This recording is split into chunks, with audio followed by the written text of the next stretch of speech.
What's going on, YouTube? Today's video is going to be a whole bunch of different clips from our latest trip to Fountain Hills, where we've been on this ongoing project doing all the steel beams and post work for the custom house that's going up down there. So you'll get to see kind of our process of that. I was planning on throwing in a couple different tips that make it easy for us when we do bigger, heavier steel as far as setting them in place and all.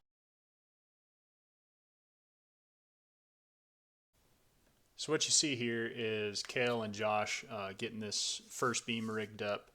You'll notice Kale, he pulls a level out of his pocket. This is one thing that we do that really helps save a lot of time when you get the beam in the air, is he'll try and level this beam both directions as best as he can, so then that way when we fly it in place, the guys on the ladders or scaffold, we're not fighting it, trying to get it in place or twist it. So Kale's actually going to set this beam down real quick and adjust the rigging so it flies a little bit straighter. So now you're seeing the beam is up. It flew up to myself and Crete, and we're getting that kind of in place position, trying to relay messages to Josh, who's standing to where he can actually see the crane operator, where we can't see the operator where we're at on the scaffold.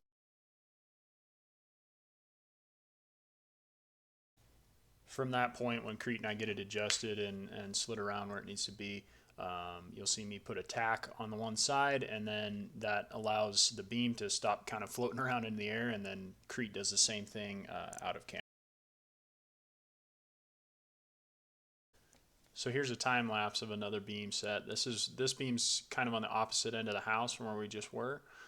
This beam's a 6 by 12 by 5/8 thick rectangular tube beam.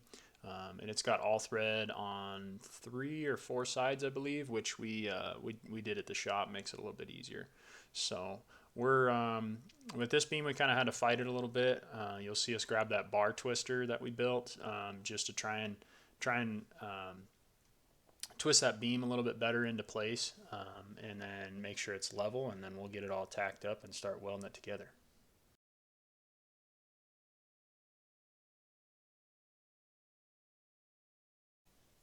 This next beam that we set is kind of a little bit different. It was kind of a fun one because it sits in a basically the notch is upside down is how I would call it, and so it's kind of interesting getting it in there with the crane, and then I mean basically it's just rinse and repeat. We get it set up in place, and I flushed it up on the other end, and we tack it in place and weld it out before we let the crane off of it.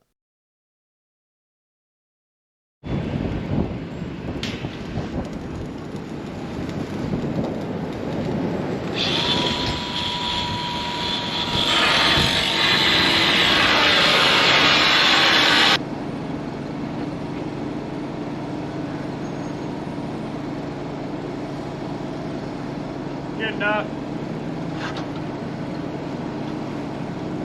Down? Yeah. Nice and easy.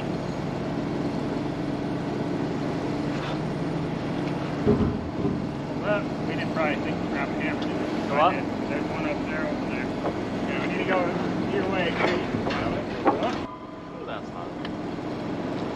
Looks good from here. A little bit more? No, I think it looks good. Looks good. Need to come out for your plate on the end?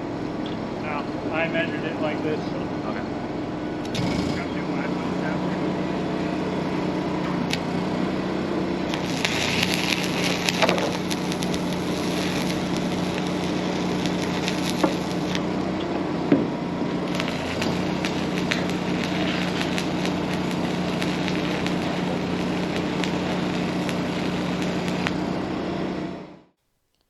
Another tip that seems to help us out quite a bit, we try and use it anytime we can.